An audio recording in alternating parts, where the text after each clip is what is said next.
While there was evidence that the Lincoln conspiracy included his Secretary of War, Edwin Stanton, Stanton was involved in the investigation, which would proceed only after those who benefited from its conclusions were in control. The list of suspicious deaths surrounding the Kennedy murder is even lengthier, and has been the focus of several books. Allen Dulles, the former head of the CIA, was chosen to investigate the assassination of the man who fired him. Kennedy had threatened to dismantle the CIA. Dulles's right-hand man, Charles Cabell, the Masonic Betrayal 237 director of the CIA, was the brother of the mayor of Dallas, where the assassination was staged. 6 The commission that investigated Kennedy's death was named after a 33rd-degree Mason and Supreme Court Justice, Earl Warren. Senator Rickard Russell, a Mason from Georgia, and Gerald Ford, another 33rd-degree Mason, joined the commission. The Warren Commission basically rubber-stamped the findings of the FBI, whose investigation concluded faster than one could fill out a job application. The FBI, of course, was headed by another Mason, J. Edgar Hoover.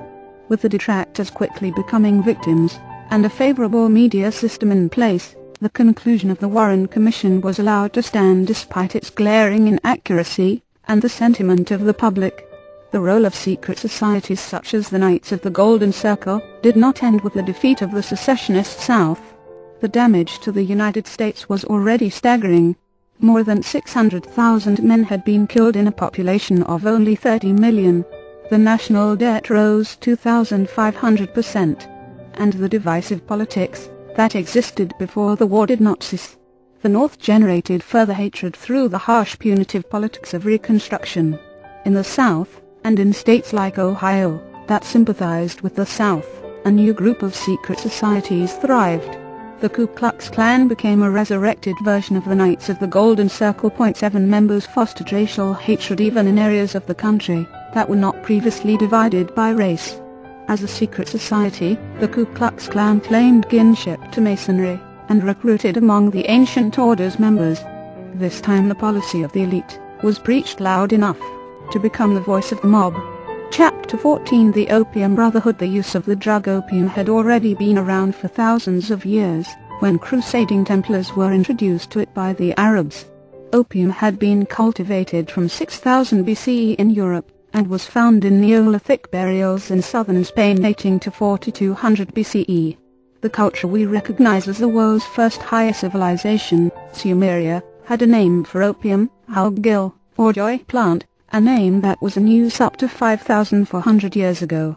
An Egyptian medical text dating to 1550 BCE listed a long list of ailments opium would relieve. The Greeks, whose mystic cults used opium in religious rituals, prescribed it for problems such as headaches, epilepsy, coughs, and kidney stones. At the same time, they understood it was addictive. Homer refers to opium as the drug of forgetfulness.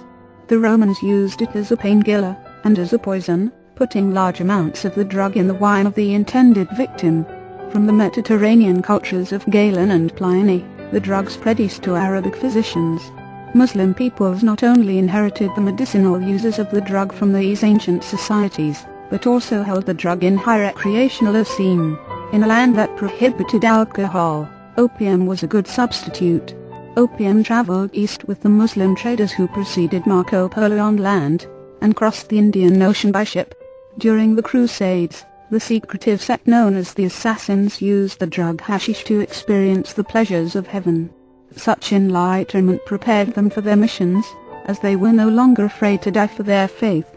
The Knights Templar were soon aware of the 238 the Opium Brotherhood 239 assassins and hashish, as well as of opium. The Knights returned with tales of the usefulness of these new drugs, to give courage, as opium did, and to motivate men in battle, as did hashish. Opium use in Europe had declined after the fall of the Roman Empire, only to increase again after Crusaders reintroduced the drug. After the demise of the Templars in 1307, there is little written on the subject, but opium remained in demand, and explorers from Vasco da Gama, a member of the Knights of Christ, to Columbus and Cabot were instructed to obtain the magic elixir. 1 The medieval alchemist Paracelsus called it the Stone of Immortality. During his travels on the Indian Ocean, Afonso de Albuquerque, was acquainted with the usefulness of opium, and advised the Portuguese king about the potential profit that existed in buying and reselling the drug.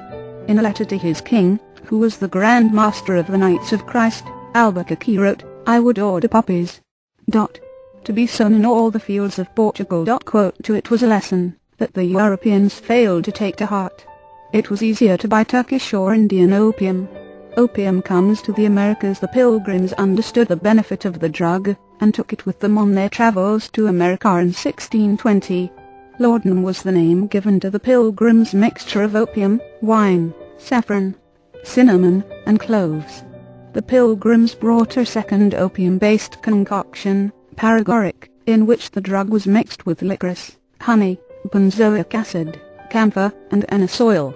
Dr. Benjamin Rush, a signer of the Declaration of Independence, and a member of the Continental Congress, was the Surgeon General of the Continental Army. He did much to advance the use of medicines, and his heroic therapy, which incorporated opium. In fact, this therapy later provided a name for opium's favored derivative, heroin. Rush prescribed opium for cholera, for relief of intestinal spasms, and as part of a mixture for enemas. 240 From the sacred to the profane. Like all drugs, opium had its downside. Physicians who prescribed it for a period of 4 days or less best understood the power of the poppy. An opium dependence goes beyond a habit. The opium becomes as fundamental as food and water, as the user's body is actually altered chemically and cannot function without the drug. 3. If one maintains a healthy lifestyle and uses opium properly, the drug can be part of daily existence. Many prominent and not so prominent people have survived decades-long drug habits. But the nature of opium is not conducive to a healthy lifestyle. Addicts experience physical deterioration, such as gastric and circulatory disorders. The mental effects exhibit themselves in a loss of interest in both personal hygiene and anyone except one's source of the drug. The body appears to feed on itself, becoming emaciated from lack of food. From hepatitis and liver damage to skin disease and respiratory disease, the body begins a descent matched only by the mind's descent. Forgetfulness, lethargy, and irritability are the daily range of emotions suffered by the opium addict. Today's modern improvement of the opium-based group, which includes morphine and heroin, renders the deadly effects of addiction within days. In the 18th and 19th centuries, the opium smoker started on a slow road that led to the final impact, death. Although these effects were fully known, as they are today, knowledge of them did not stop the trade. It continues to this day. The opium trade, the cornerstone of colonial trade, was the super commodity. The commodity for Portugal had been the black slave. The commodity that grew Spain's empire was silver. The Dutch would lead the way into the spice trade, creating huge demand for pepper and other herbs back home in Europe. Britain and France discovered the commodities that were referred to as food drugs: sugar, tea, coffee, and alcoholic beverages such as rum. Colonizing America was not just about finding places to dump the undesirable populations of Europe. It was also about making a profit.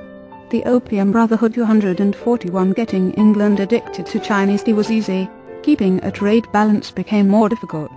In 1700 the British East India Company imported 20,000 pounds of tea. 6 years later that figure grew 400% to 100,000 pounds. By 1766 the cost of tea imports was becoming impossible to meet with silver. When the figure hit £6 million, it became clear that tea would drain England of silver, unless something was done. Up until the 18th century, drug use in the world was never described as an epidemic or plague, but the British would change that. The Chinese had discovered the pleasure of smoking opium, first mixed with tobacco, which was brought by the Dutch, then in a pure form. The British East India Company cornered the opium-producing market, and sold its drugs to willing Asians.